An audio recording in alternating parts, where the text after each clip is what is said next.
കുരുമുളകിൻ്റെ ഇലകളിൽ മഗ്നീഷ്യത്തിൻ്റെ അഭാവ ലക്ഷണമാണ് കേട്ടോ ഇത്. അതായത് ഞരമ്പ് മാത്രം പച്ച നിറവും അതിൻ്റെ ഇൻബിറ്റ്വീൻ ആയിട്ട് വരുന്ന സ്പേസ് മഞ്ഞ നിറവും.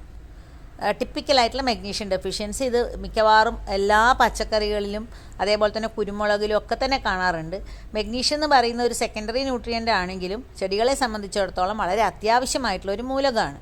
കാരണം ഫോട്ടോസിന്തസിസ് നടക്കണമെങ്കിൽ ഇലകളിൽ പച്ചനിറം ഉണ്ടാവണം. അതിൽ പ്രധാന പങ്ക് വഹിക്കുന്ന ഒരാളാണ് മഗ്നീഷ്യം. അപ്പോൾ നമ്മൾ പലപ്പോഴും മഗ്നീഷ്യം കൊടുക്കാതെ വരുമ്പോഴത്തേക്കും ഉൽപ്പാദനം കുറയും. അപ്പോൾ മഗ്നീഷ്യം സൾഫേറ്റ് ആണ് നമ്മൾ ഇങ്ങനെ പ്രശ്നം വരുമ്പോൾ നൽകേണ്ട വളം. മഗ്നീഷ്യം സൾഫേറ്റ് തെങ്ങിന് 1 കിലോഗ്രാം ചേർത്ത് കൊടുക്കാം. കവുങ്ങിനെ സംബന്ധിച്ചിടത്തോളം ഏകദേശം 200 ഗ്രാമെങ്കിലും വേണ്ടി വരും.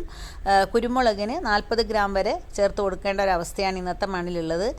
വാഴയെ സംബന്ധിച്ചിടത്തോളം 2 തവണയായിട്ട് 150 ഗ്രാം വരെ ചേർക്കേണ്ടി വരും. ഇങ്ങനെ ഓരോ ചെടികൾക്കും ആവശ്യമായിട്ടുള്ള മഗ്നീഷ്യം സൾഫേറ്റ് ചേർക്കുന്നതാണ് ഉൽപ്പാദനം കൂട്ടാൻ നല്ലത്.